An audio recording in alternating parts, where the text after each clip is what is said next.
Hey, what's going on? Today we're talking about a new kanji that is the symbol right here on the screen, which means person, like a person that you know, a human being is this very symbol here. I like to look at this kind of like a stick figure. If it had a head, then it'd be, a little person-y thing, but what you gotta do.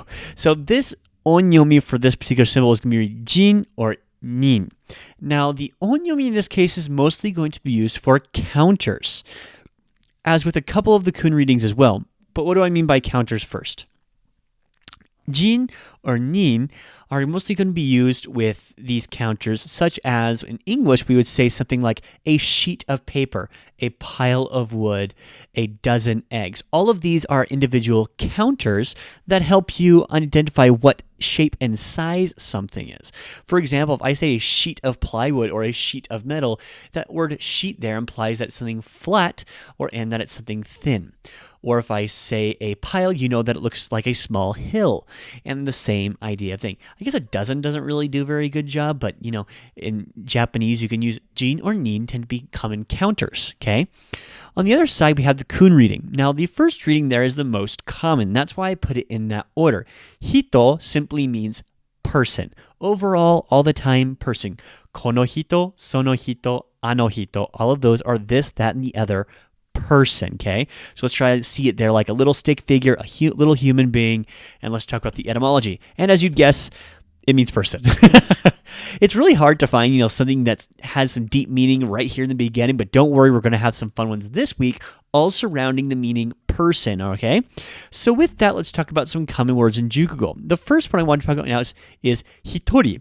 Now, you know the reading here for one, and when we have the kun reading, the second most common is ri. So we have hitori. Hitori is one person, as where futari would be two people. And lastly, we have sannin. Again, we're using the nin here as the counter now for three.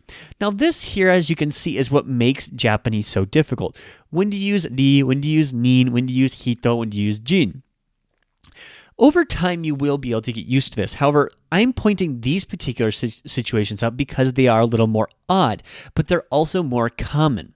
See, the thing is with most languages, the words that are used most often are usually the words that, how should I say, they're the words that tend to change or shift because they're spoken so much.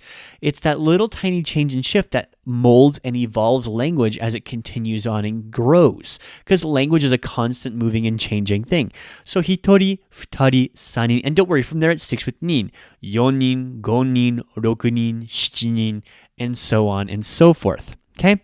So nin and jin are what you're going to see there.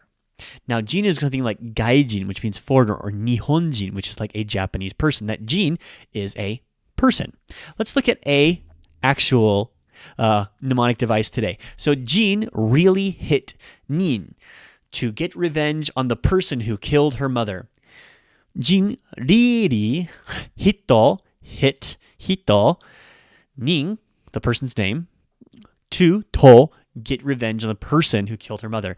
So if you think jin really hit nin to get revenge on the person who killed her mother, again, that's kind of goofy, but it can help you memorize the different readings. Jin really hito nin to. And in that first line, you have all the different readings and exactly how to say it. And that helps me a little bit, kind of getting that rhyme there.